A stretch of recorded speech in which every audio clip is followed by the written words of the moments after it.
خبر شامل کرتے ہیں JN نیوز۔ تحصیل رپورٹر محمد ابوبکر سے 7 سالہ بچہ اغوا۔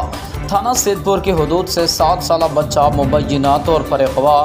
بچے کے والدین نے بتایا کہ بچہ صبح قرآن مجید پڑھنے مدرسے جاتے ہوئے راستے سے اغوا ہوا اور بچے کی والدہ کا کہنا تھا کہ بچے کا باپ مزدوری کے سلسلے میں سعودی عرب میں مقیم ہے۔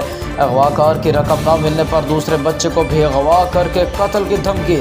اغوا کار بچے کو دریائے سندھ کچے کے علاقے میں لے گئے۔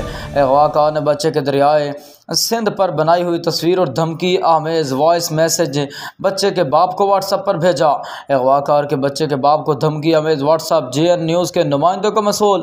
پولیس تھانہ سید پور تاحال بچے کو بازیاب نہ کرا سکے۔ اب سنتے ہیں اغوا کار کے دھمکی آمیز واٹس ایپ میسج۔ میرا پوتر ہے کہ تو میں چاہیاں تو دوجا تیرا لازمی چاہے سائیں اے تے کو وارننگ دے تے آدا پیا اور تے کو میں اے بھی آدا پیائی جیری تیری ونگار ہوئے نا تو کر کھڑا ہوں کو بچواون کی تے او بچ سی کانا۔ میرا مقصد یہ ہوئی اے تے او ڈوہی ختم کر لے تیرے مقصد اے میرا مقصد ہی میں سمجھ ڈوہی تیرے مرے سامنے ٹھیک ہے۔ ایک تو ہن وینا پئی اللہ دے رستے تے بیا والا تو ہن اے سوچ گی نہیں جیری تیری ونگار ہوئے نا ونگار اپنی کر کھڑی ہن جے گھر سے نا بلا 10-15 کٹھے ڈھاسنی او نال ویسی نال بے ویس نہیں۔